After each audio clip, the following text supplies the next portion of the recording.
Joining us on the Jeff and Bill Show is Representative Richard Holtorf, a man that's no stranger to this show. Thanks so much for being on the program. Thanks for giving us an update on what's happening at the state capitol.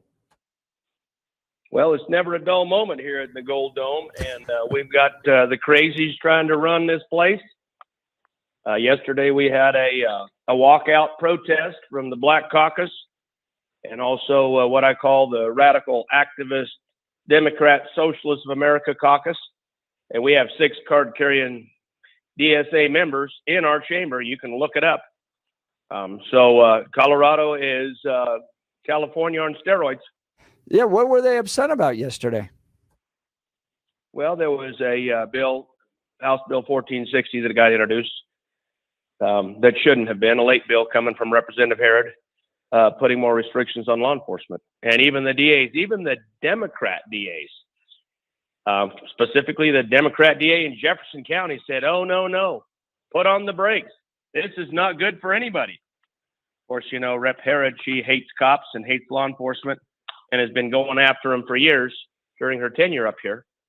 So that particular bill got pulled off the calendar yesterday, and they had a meltdown now. So we're going to have fun with that today and tomorrow. Wow, you'll be debating that actual bill today. Yes, sir. And tomorrow. Wow. Let's get into the fact that you guys are down to the very end here. Next Wednesday, the session wraps up. Thank God it does, because all that's done down there is just damage our state, damage our state, damage our state. So it finally comes to an end next Wednesday, and they're prioritizing going after cops, putting more restrictions on them. What else are you planning to see in the next week? Well, the one thing I wanted to point out to Jeff and Bill here is that this year there's, as of Monday, 693 bills have been introduced. And of those particular bills, it's 81 more than last year. So the throughput is significant. 12-14% additional throughput. Now remember, there's only allowed by Constitution, if it's a 5-bill limit per legislator, and there's 100 legislators, 35 senators, and 65 representatives, that number should be 500. Yeah. Period. You can do the cowboy math. 500 is all we should be handling, and we're not, because the majority can't control themselves. And they continue to still, in the last week, introduce late bills and read late bills across the desk, Senate and House. So that's one problem right there. And if you go back to 2022, it's 42 additional bills. So still a lot of work to do.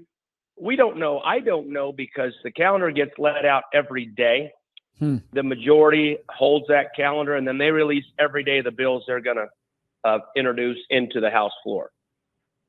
So it's a day-by-day event right now. We go day by day. We do our caucus huddles every day and try, the Mighty 19 down here for your Republicans, try to put together the best defense they can. So we'll be working on that here at the 8 o'clock hour. And many times this last week, they're keeping you up till midnight. They're keeping you there late. Are they doing that as well? Are they trying to get everything rammed through as much as they can in the next week? Oh, of course.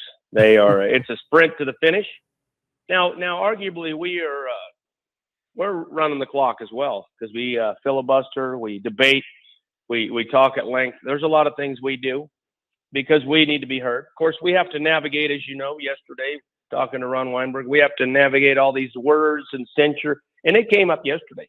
And I flat told him in the well, I said, we have a First Amendment right, Madam Speaker, and it is not to be infringed by you or anybody else. You cannot tell us, you thought police, you speech police, you communists, socialists, whoever you are, telling us what we can and cannot say, which is a problem for Colorado.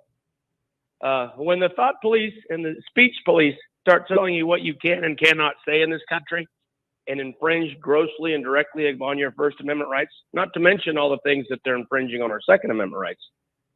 You know, as they say in NASA Houston, we have a problem. Oh, Richard, thank you so much for doing that. Richard Holtorf, representative, down to the State House, joining Jeff and Bill. I appreciate you so much for doing that, because I do feel you have to push back hard, because this is a clear First Amendment violation. It is the government telling you what you can't say, and you are part of the government. So, we watch the Palestinian protests right now. I would love to see what are the ramifications if you're using the words inside the well that, the Speaker of the House doesn't like. They try to gavel you down, etc. But I think there should be a push there. There should be a push. Let's push back on this a lot, because the idea of constraining what words because of people's feelings are going to be hurt is ridiculous. You're a bunch of adults. I mean, you're there to fix problems, not to make sure that everybody is happy and has a cookie and a nap at the end of the day. Get your job done. I mean, sometimes this stuff is messy and hurts, and people's feelings are hurt, and that happens. But that's how this stuff gets done. I really appreciate you pushing back on that. Thank you. Yeah, politics is a messy business. And don't forget that everybody gets a trophy at the end, too. Remember that little part of it? Oh, yeah. Or a blue ribbon. But it is messy. And I gave them, and many of my colleagues went up and we spoke loud and proud yesterday about that, whether they like to hear it or not. And we actually are working on a lawsuit against the Democrats. Hey, for all you Democrats out there, call the Speaker. Call the Democrat majority. We about got them in the crosshairs. They just need to go a little bit farther. Just keep bringing it, because we're going to get you.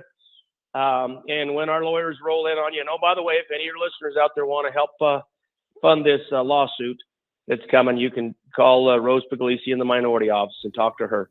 Because they're about ready to step across the line. And we're working on this, and we've told them it's not a secret. You keep going, it's going to be court time.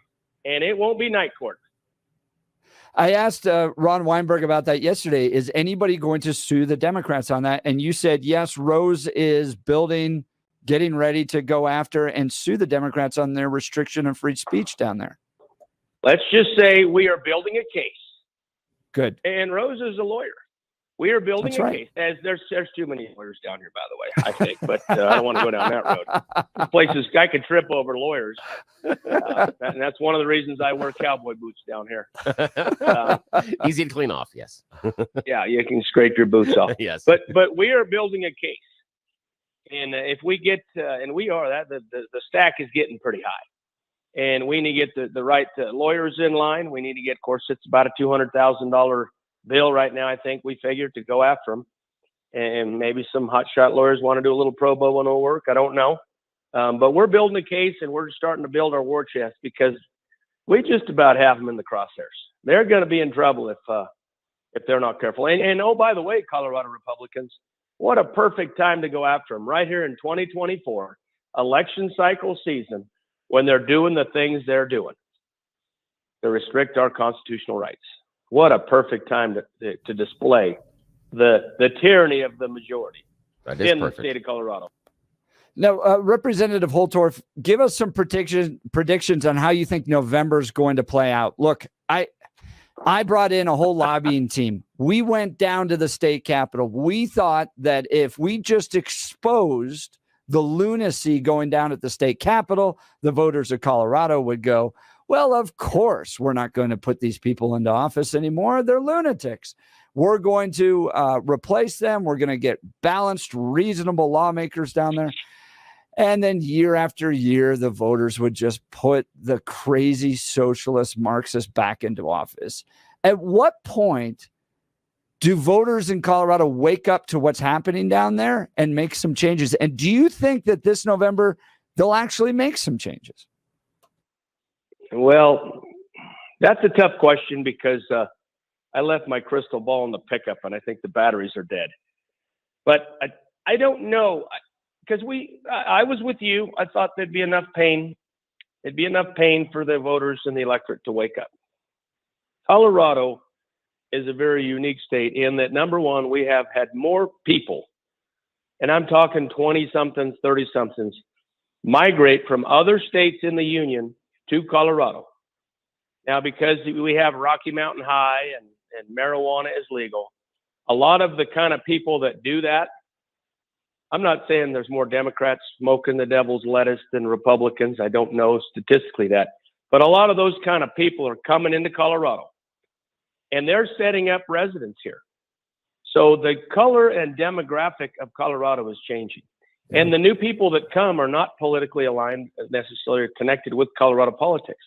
No. And some of them even embrace and like what they see with, 420 and the Great Smokeout and all this mess that they're doing. Richard, I thought that for sure the libertarian nature of Colorado would never get to a place where we're banning assault weapons or quote unquote assault weapons. Pretty much every weapon out there except for a muzzle loading, shotgun. But I mean, it's how did that's what I go, what happened to Colorado where we're allowing all these gun bills, and give people a sense of what was passed this year, because this was the year of the gun bills. Well, talking about the libertarians, and there's a lot of libertarians out there, the libertarians and the Republicans wrestle for votes. Yeah. And the Democrats win. I tell people a couple things. When Republicans fight Republicans, Democrats win. When libertarians fight Republicans, Democrats win. And the Democrats have been winning in Colorado.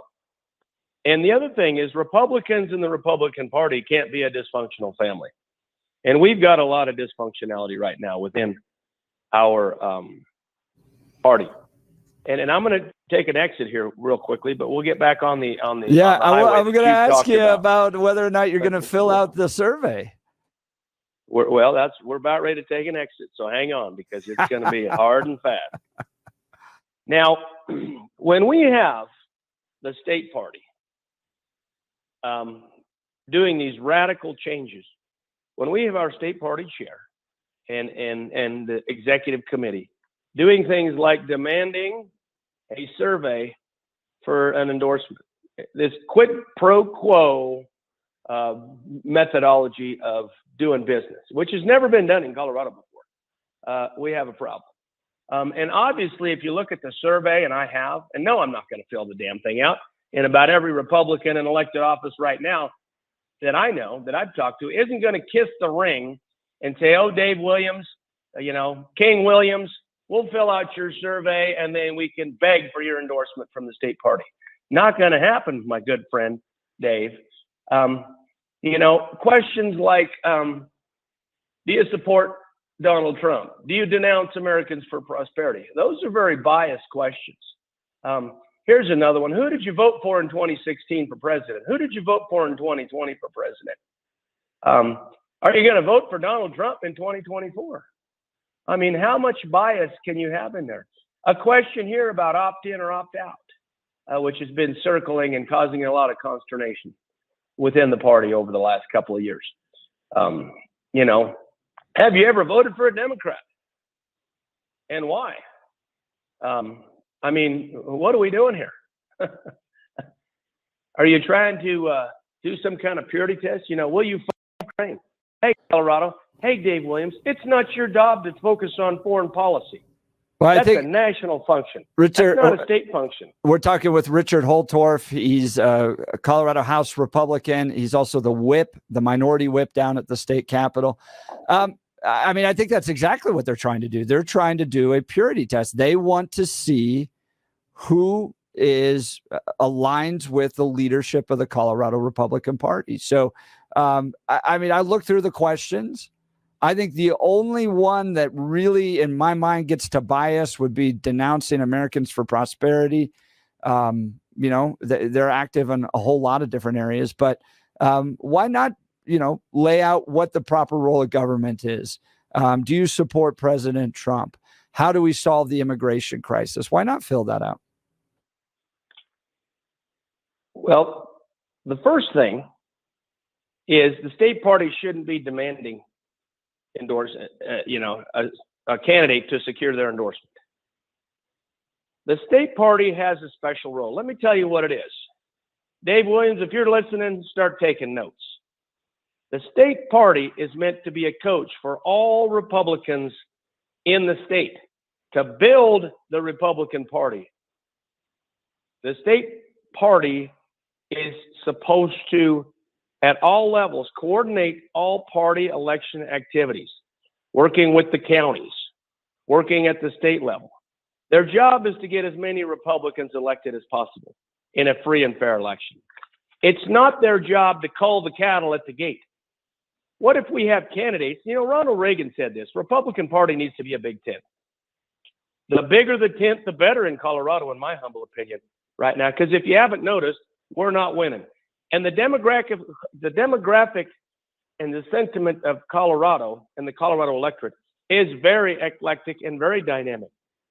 And that's one of the reasons, Jeff and Bill, that 50 plus, 52, 54% of Coloradoans are unaffiliated. And they're the ones that decide votes in elections in this state, not the Republican, hardcore, far-right, MAGA Republican team that Dave Williams is trying to build with this survey. You see, that's not the direction that is a winning direction for Colorado. You know, you just have to look and face reality, people, or you can put your head in the sand and you can be ignorant to the fact that Colorado is a different state. And you're never going to get that libertarian Colorado that you had in the 70s. It's gone. Now let's talk about the state party infrastructure is not supposed to be used for endorsing any single candidate. We've already gone through that process, folks. We've gone through county assemblies. We've gone through district assemblies. We've gone through the state assemblies. We have identified those candidates. And all those candidates going for the primary, in my humble opinion, the electorate needs to decide. Those candidates need to campaign. We have a process. Now, some people say, well, they don't like the process. They want to change it. All right, but we have a process. I've lived in this state since 1969. And I've been involved in politics since I was about 8 years old, when my mother used to be a coordinator for Hank Brown and Jim Johnson, Bill Armstrong, and work all those campaigns back in the day when I was a kid. I was the one that went around handing out all the flyers at all the doors with my mother and my brothers. So I've seen and been a part of the process. Now we're radically, in this particular year, in the Trump 2024 election cycle, we are peddling and promoting Donald Trump, and arguably Trump will be the nominee, Jeff. But you know what? Here's another thing, folks. You need to understand that Colorado is not a Trump state. If you look at 2016, when the Colorado GOP got behind Ted Cruz and then did their walkout, remember the national convention? Okay. How about 2020? What percentage of the vote did Biden get versus Trump? Okay. You're not going to change that. The only way we win in Colorado is focus at state party. Dave Williams, listen up, buddy, because you're screwing this up. I can't overstate this, folks. When we sit there and try to peddle Trump and tie every candidate to Trump and hog tie them or freaking tie them to the back of that saddle and ride off into the sunset, we are not going to get more Republicans elected in Colorado because of the picture and the painting we have of the Colorado electorate. That doesn't mean we want to bash Trump. That doesn't mean we want to talk down about Trump. Trump needs to be a national figure at a national election. We need to focus on the state of Colorado and state elections in every district, House and Senate. That's your job, Dave.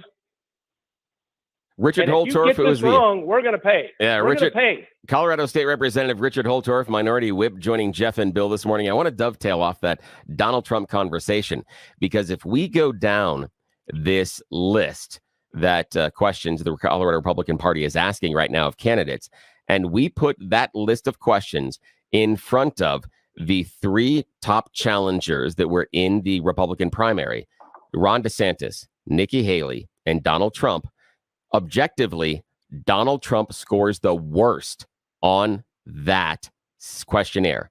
He's the one that's voted for a Democrat. He's the one that supported a Democrat. He's the one that's in his fourth political party right now. He is the one that on paper there appears to be a rhino, but he's the one that is leading the party at this time. That's what I think the danger is in this type of a questionnaire, that this purity test can, in many ways, weed out what could be a potential winner. If you think Donald Trump voter, talking to you think Donald Trump can be a winner nationally, you think he can regain the White House, he wouldn't make it through this questionnaire. He would be considered the third best candidate. That's why this type of a question. That's why this questionnaire doesn't work. Doesn't work. Very, very profound, Bill. Very profound. I have my moments. I love Donald Trump. I love Donald Trump. I love his policies. He's got a big mouth, but so do I. People say, "Hey, you're a hypocrite, Holtorf.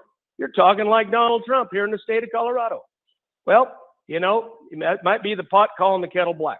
But I will tell you that the focus of the state party is, if you've got a candidate in a certain district and it's purple, and you start peddling Trump and saying, oh, this, that, and the other, you may or may not help that candidate. And if you hurt him or her, then we lose. We should be doing everything we can, because I need more, as the House Whip, I need more Republicans in the House chamber. We had 24 when I got here in 2020. We have 19 now. If we go down to 15 or less, we're going to be wallpaper, and we'll be like Hawaii or California. We will be wallpaper. Yep. We will not influence anything. We'll be just sitting here on the walls with no ability to change the trajectory of anything. And it will be a super, super majority. And it'll be our fault because we didn't look at the landscape. We didn't paint the Picasso and say, this is it. And if you know Picasso in his paintings, it's like, whoa, what is that? Well, that's Colorado politics right now. But you better figure out what the painting is, what the meaning of the painting is, and you better figure out how we can navigate within this artwork so we can make Republicans and build the Republican bench in the state capitol, both on the Senate side and the House side. And the old, you know, kitchen table conversation and the economy and everyone's just suffering so much they're going to vote Republican, that crap isn't going to work again. I told Paul Lundeen that in the upper chamber, minority leader. I said, Paul, you got to quit playing that song. That's that old country song I hear in the saloon every Friday. There's a tear in my beer. You know, nobody cares anymore. This is different. And we need to identify that difference. And we need to build a campaign plan in 2024 that gets Republicans elected. And that's it in Colorado. And forget about the national stuff. Focus on Colorado, please. Talking with Representative Richard Holtorf. He's a Republican and minority whip down at the state capitol. You're also running for Congress. Give us a little insight on how the race for Congressional District 4 is going. Well, I look at it as a 4-horse race, and it's a tough race right now. The problem we have is there's too many candidates, number one, and there arguably should be probably 3, not 6 right now. We had 12. We culled out half the field, but now we have 6. And, you know, Lauren Boebert's got a lot of national notoriety. You know, I raised 5 daughters, and I'm going to say this loud and proud. My 5 daughters, if they stood in front of me in a group of 20, 50, 100 people, dressed like Boebert, I would be disgusted. Let me tell you something. I work here at the state capitol, 200 East Colfax. You know what I see about 2 blocks up from the state capitol? I see women dressed like Boebert. High heels, short skirt, low cut blouse. And I won't tell you what they're doing, but it's nothing that you can talk to your grandmother about. I don't know what her problem is. She needs to learn how to dress. She needs to learn how to be respectful. And Eastern Colorado does not want the mess that she had in Western Colorado. All her drama, all her problems, all the things that she did, she can carry that Bible and act like a Baptist minister all she wants. But, you know, actions speak louder than words. So I have a big problem as I campaign alongside Lauren Boebert. A big problem, ladies and gentlemen. And you should too. Because the same stuff she did at 4 years back in CD3, she's going to bring to CD4. And if you think she's going to change a whole bunch, she's not. That's her politics and that's her shtick. And Colorado's going to have to live with it. And Colorado Republicans will not be and are not super elevated by her antics and her behavior and the things she does. And, you know, it's the whole person concept. Your personal life is a reflection of your professional life. I'm sorry. Those things don't just get to be in separate pastures out there, and they don't come together at some point in time. You know, there's not, as the Democrats like to say, some intersectionality. It's there. So anyway, you know, the other candidates, you know, in my race, I'm the only veteran leader. I'm the only combat veteran. There's less than 18% of veterans in the state, in the U.S. Congress. That's a problem. I really think we need more veteran leadership. If you look at my resume, it stacks as high as any of them. I'm on the front lines right now fighting. And Boebert can say, well, you're at the state capitol, I'm at the U.S. Congress. I tell you what, lady, we've got the fight of our lives in Colorado. We are the tip of the spear of left coast politics. And it is just as contentious, maybe more so down here at the Colorado State Capitol than up in Washington, D.C. It's just a smaller game. So how I don't about wanna Jerry hear this Sonnenberg? mess. What are your words for Jerry? Well, Jerry's the old guard. He's kissed the ring. He's talked. He's got all the endorsements from all the old guard Republicans. But where has that gotten us, Jeff? Bill, where has that gotten us in the last 5-10 years? Jerry was in the position of influence that I'm in right now when the ship started to sink. And he watched that ship sink the whole way down. So, the old guard, they're not winning elections in Colorado or at the national level. We may be down to 2 congressmen in this state that are Republicans. It's highly probable this election cycle. And then, out of 10, 1%, that's not good. And the old guard has got us there. They didn't stop the blueprint. I don't even know if they saw it coming, but they sure didn't fight it and change the trajectory of it. And so I don't know, Jerry and I we're neighbors. We're friends. We've known each other a long time. I got in the race a month and a half before Jerry. When Jerry said, I got to get in and say, he called me. I said, Jerry, what are you doing? We're going to split votes. And that's unfortunate. So Jerry, you said when you left the state Senate, you're going to go back to the ranch and farm and you're going to work with the boys and take care of business. You might want to go back there and do that. You might want to get back to where you started, like you said you were going to. But no, he's getting propped up by the old guard and the establishment. And, if that's what Colorado wants, then I guess they're going to get what they want. How about but Deborah? I think we need a change. How about Deborah Flora? Well, Deborah Flora. Boy, you're making me opine about all of them, aren't you? Well, I guess we'll continue this conversation, ladies and gentlemen, as we go along.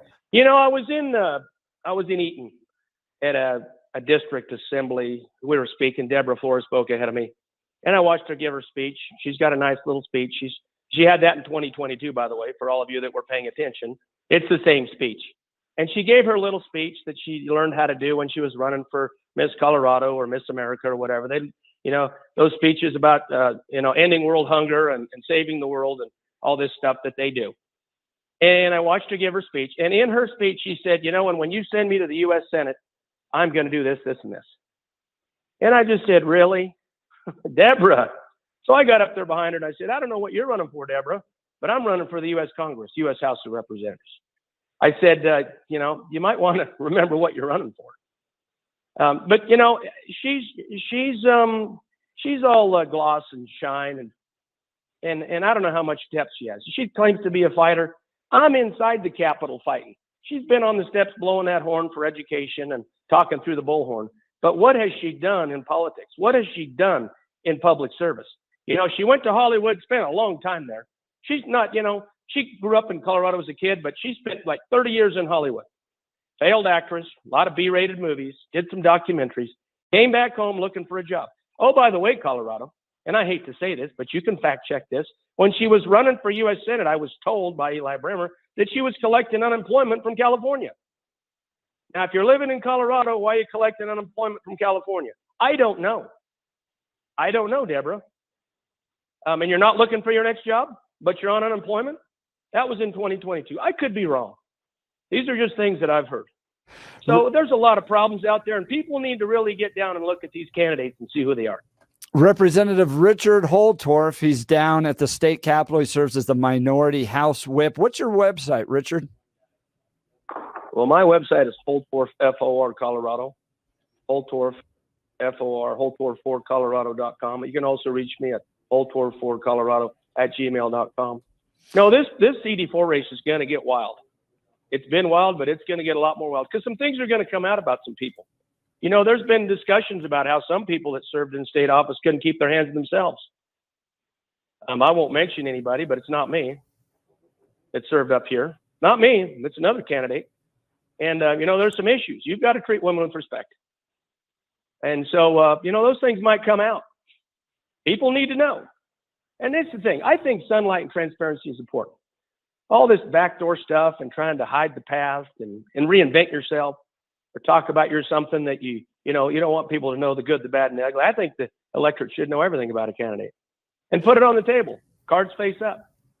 Representative, that's why we're having this conversation. Representative Richard Holtorf spitting the steel, the hot lead today. I appreciate you being on the show. there'll be a lot of responses to this. We already are getting a lot of folks that are texting in. I like Holtorf. Bill, this guy is great. Yes, I'm the real deal. Finally, someone from the state with some sense. So the text messages are very positive, Richard. All right, thank you. Well, let's do something different. You know, I'm not an establishment candidate. Go look at my website and look at the video I made. I'm different, but I'm going to work for the people. I'm going to work for the people because that's who you work for. Not the rich elitists, not the Cadillac Chardonnay class Republicans. Yeah, I'm not going to go kiss the ring to the Koch brothers. You know, Boebert's already been and friends with the Koch brothers. She knows them real well. Americans for Prosperity and all that mess. I get it. I know how they meddle and peddle and all that mess. But that's the puppet masters. I want to work for the people, not the puppet masters. Let's just say it that way. And I can. Representative Richard Holtorf, Minority Whip. Holtorf for Colorado is his website. Thanks so much for being on the Jeff and Bill Show. Thanks. You bet. Thank you, sir.